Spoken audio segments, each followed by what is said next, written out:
देखिए, एक क्वेश्चन के माध्यम से एक कंसेप्ट समझाने की कोशिश कर रहा हूँ। इस कंसेप्ट को समझने की कोशिश करिएगा। बहुत बार 1 मार्क के क्वेश्चन में ये पूछ लिया जाता है, इस टाइप के क्वेश्चन। देखिए, उसने बोला कि एक ग्राफ दे रखा है जो क्वाड्रेटिक पॉलिनोमियल का है, एक ग्राफ दूसरा है जो क्वाड्रेटिक पॉलिनोमियल का मैचिंग कॉलम का क्वेश्चन है। आपको क्या करना है वो समझो। अगर कंसेप्ट समझ जाओगे तो क्वेश्चन खुद ही कर लोगे। देखो, अगर कोई पॉलिनोमियल है उसकी जनरल इक्वेशन क्या होती है? A x square b x plus c. ठीक, आपको समझना क्या है, ए जो पार्ट है वो नॉट इक्वल टू जीरो है, ये तो क्लियर होता है। आपको दो केस यहां बनते हैं, या तो ए की वैल्यू पॉजिटिव होगी, मतलब जीरो से बड़ी, मतलब ये आप बोल सकते हो कि पॉजिटिव वैल्यू। ठीक, या फिर दूसरा हो सकता है ए की वैल्यू नेगेटिव हो, मतलब जीरो से कम हो। कम का मतलब होता है माइनस वाली वैल्यू। इतना आपको क्लियर होगा चीजें।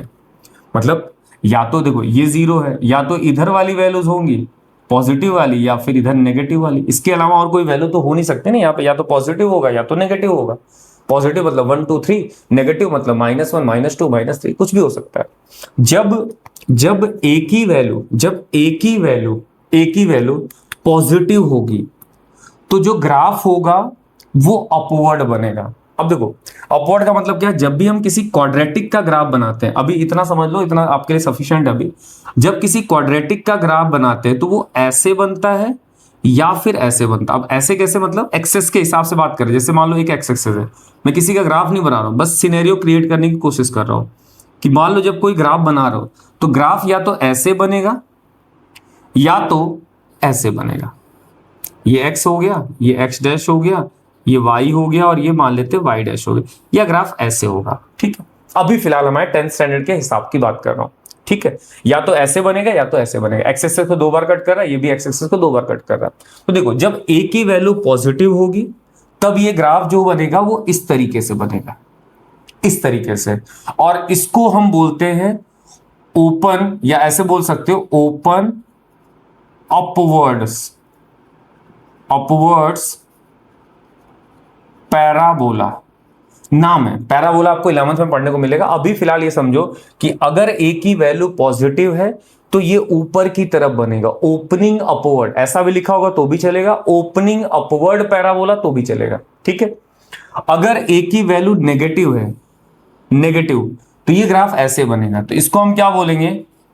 Open downwards downwards parabola. ठीक है, opening upward, opening downward, depend किस पे करेगा? अगर ए पॉजिटिव है और ए नेगेटिव है। ये आपको ध्यान देना, बस ये दो चीजें। ये भी आपको अगर एनसीईआरटी खोलोगे दूसरे पेज पे एक बड़ा सा डायग्राम बना होगा, उसके बीच में ब्लैक कलर में ये चीजें लिखी हैं, अपवर्ड और डाउनवर्ड दोनों चीजें लिखी हैं। ए पॉजिटिव तो ओपनिंग अपवर्ड पैराबोला, ए नेगेटिव ओपनिंग डाउनवर्ड पैराबोला। बस इतना ही कंसेप्ट है, इसके अलावा और कुछ नहीं।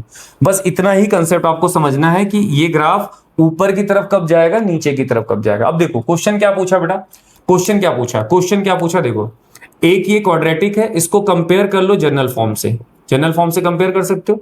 ए की वैल्यू 1 है, बी की वैल्यू 11 है, सी की वैल्यू 28 है। अब ये बताओ ये जो वैल्यू है वो पॉजिटिव है या नेगेटिव है? तो आप बोलोगे पॉजिटिव है। पॉजिटिव है तो क्या होगा? ग्राफ कहां होगा? Opening upward parabola. अब देखो कहां लिखा है, ओपनिंग अपवर्ड, मतलब ये इसके साथ मैच हो जाएगा। पहले का जो आंसर होगा वो क्या हो गया? बी हो गया। अपवर्ड, अपवर्ड मतलब ऊपर की तरफ। अब इसको देखो, कंपेयर करो, ए x square b x plus सी। कंपेयर करोगे तो ए की वैल्यू -1, बी की वैल्यू 1, सी की वैल्यू 2। यहां पे बेटा क्या नेगेटिव है? नेगेटिव मतलब जीरो से कम, नेगेटिव मतलब जीरो से कम। ओपनिंग डाउनवर्ड, ओपनिंग डाउनवर्ड कहां लिखा है?